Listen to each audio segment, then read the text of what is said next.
So for me, if I'm in the healthcare, building any software, for me, the regulation, the compliance is always top priority because I can't compromise on the security or any kind of compliances that healthcare requires. You Atif, when you are making your decisions, how you're going to be made? Yeah.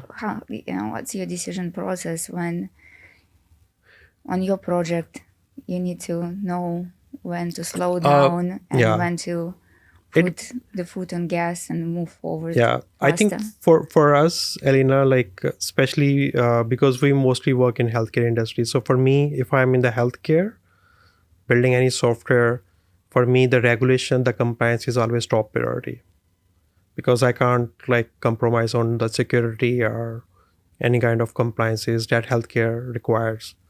But if it is some other industry where we don't have much compliances issue, accuracy does matter. I will try my best to have top-notch tools or top-notch technology to build that particular technology. Yeah.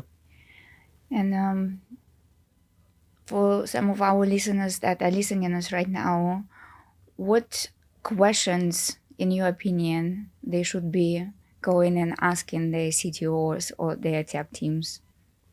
Yeah, I think they should be, first of all, focusing the problem that they are trying to solve, what industry does it belong to, and then they should try to bring best of the best solution for that particular industry. And right now, everyone is having fear of AI is replacing the human, but at the same time, it is fact as well. Lot of jobs, lot of roles that can be automated through those agents. So I think following the smart approaches and following the best guidelines while building any product, that should be brainstormed and put into the plan before starting or delivering anything.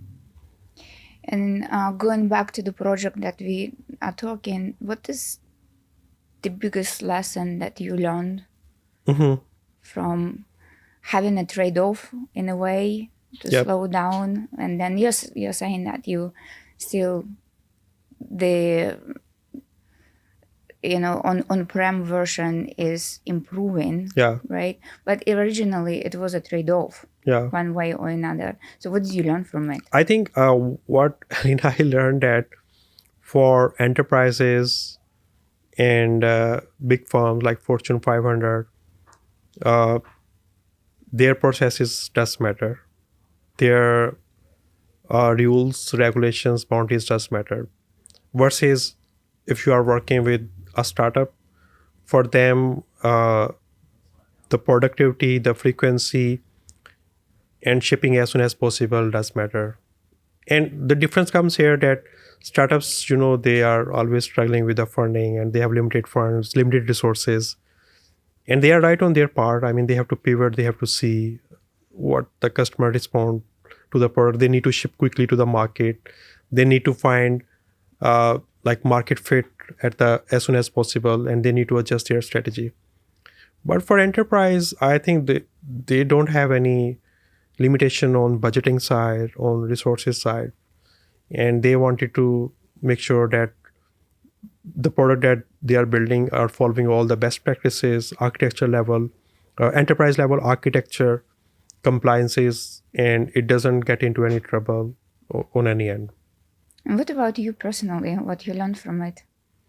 Yeah, this was a lesson. When you are working with enterprise, you should always keep in mind the compliances and regulations versus if you're working with a startup, you should focus on speed and quick delivery. What about you personally? I'm curious. Personally, you as a person, Atif, what you learned? Because this is the first time we are all dealing with the open AI or any other open source sources, right? Just even learning from 2 years ago, we were not able to build anything like this. Yeah. Now that was the opportunity. You build, prototype, then you couldn't implement it, so you had to pedal back. Yeah. And rebuild it with this 70% accuracy. Yep. That slowed down. Yes. So that was a trade-off. However, you moved forward with this. I'm curious your personal decision-making process, what you learned from it. Because there is a lot of listeners that want to get your experience and build on it. I think it feels a bit frustrating at that time. I mean, you see that, okay, it's something you have built or shipped, but it is not going to production. But at the same time, like, it's a lesson that sometimes setbacks happen for a good reason, because at the day end, it was following the compliances and all the best practices that a product like that should follow. Yeah. Was it difficult?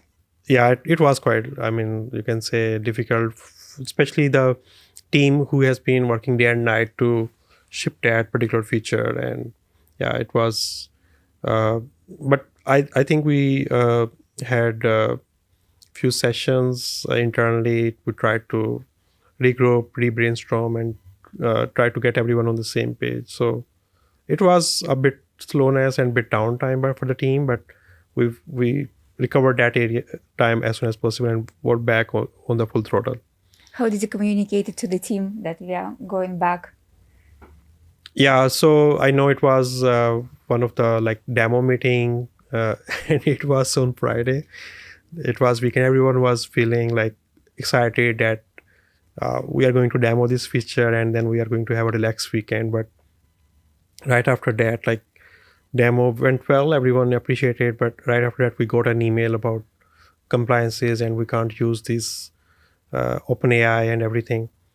So at that time, I mean, I called the meeting with the execution team. I had my head of engineering, my scrum master, my rest of the developers. So we call it town hall meeting. At that time everyone was there, and I started with this one. First of all, like, I tried to build a momentum that we did a great job, we delivered this thing and that. And then I told them that, okay, it's the decision, something that due to the compliances and security we have to make. So I think my team understood this. And as I mentioned, that we are in the healthcare and they know these compliances and everything. So they understood this as well and took it as positive. Although it slowed down the progress for a few weeks, but we were back and we recovered out of that period. Yeah. Interesting. And now that we are learning from you, and the last question I suppose I have before we start widen this conversation. So now when you talk to or you hear other companies talking about their claims in healthcare, and there are a lot of them are talking about AI right now. Yep. I just finished the conference here in New York about agents and AI. How do you know the difference when it is a marketing speech or it is a real solution that the company is talking about? Yeah, so I think if it is delivering the value, if it is like really adding or speeding the care for the patient, like, I think it is adding the value, then it is the real that they are delivering.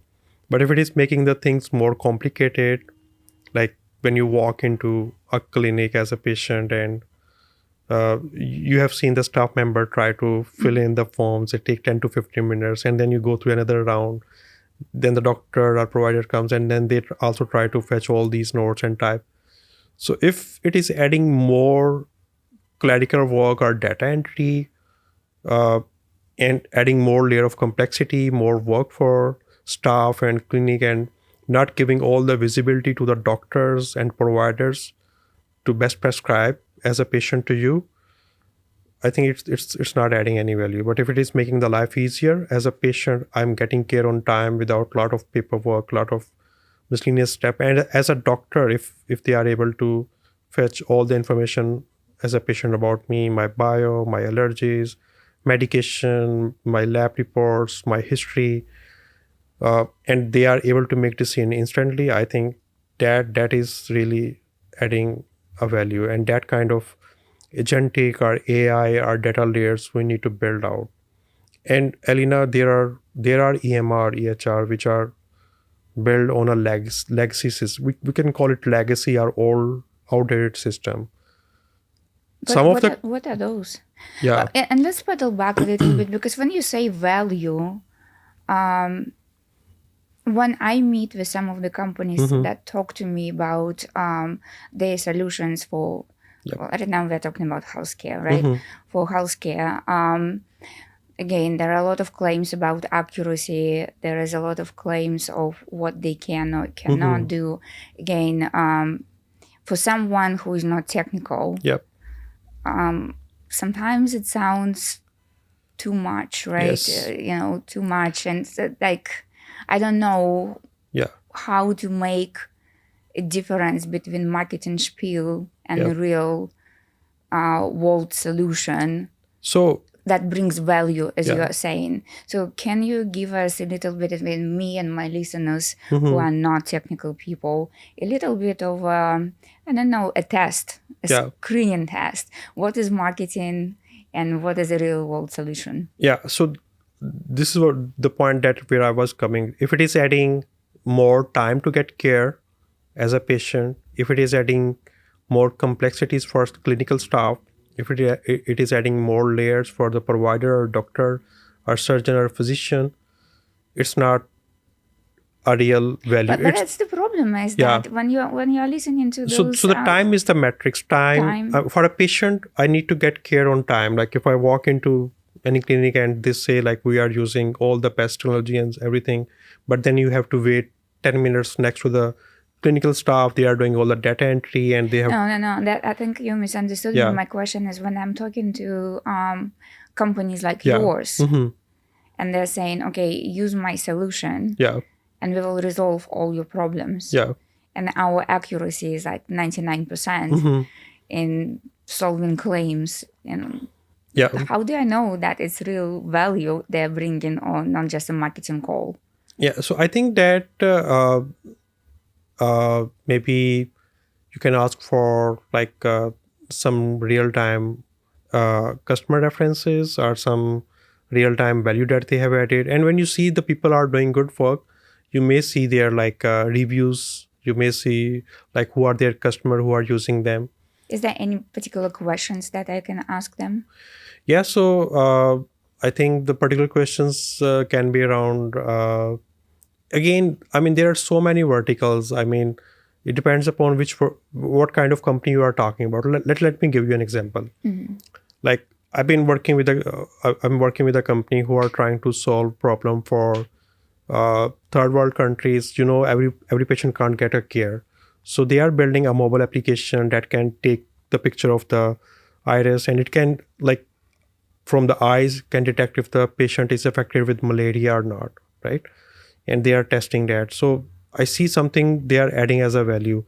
Similarly, another company I'm like we are working right now, they are trying to solve problem for the police has when they stop any driver for like if they are affected or if they are like having affected right now, so they go through our test and everything. So we are building an application which can monitor the heartbeat through mobile application by putting your fingerprint and also the movement of your eyes, and there are some other factor in the algorithm as well, and that can tell if the person is affected right now or not.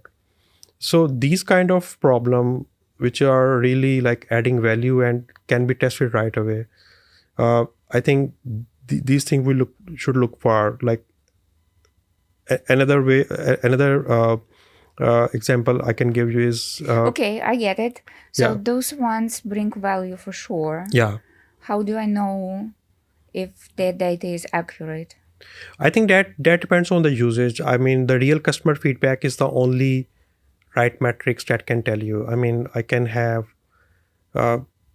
any marketing messages, any number of stats, but the real feedback is from the customers or testimonials that are using. And sometimes it may be that these solutions, doesn't perform up to the metrics due to continuous innovation. But again, And how do I know that they are not using open source with, or they are all following HIPAA regulations? Is there any way for me to ask those questions? Yeah, so I mean, whoever is selling you the solution, they need to have those if the solution is HIPAA certified or SOC 2 certified or ISO 27001 certified, they need to have those particular seal, and you can verify those. If they are not following any of those, I mean, as I mentioned, there are a lot of like penalties, and it can be really problematic for them.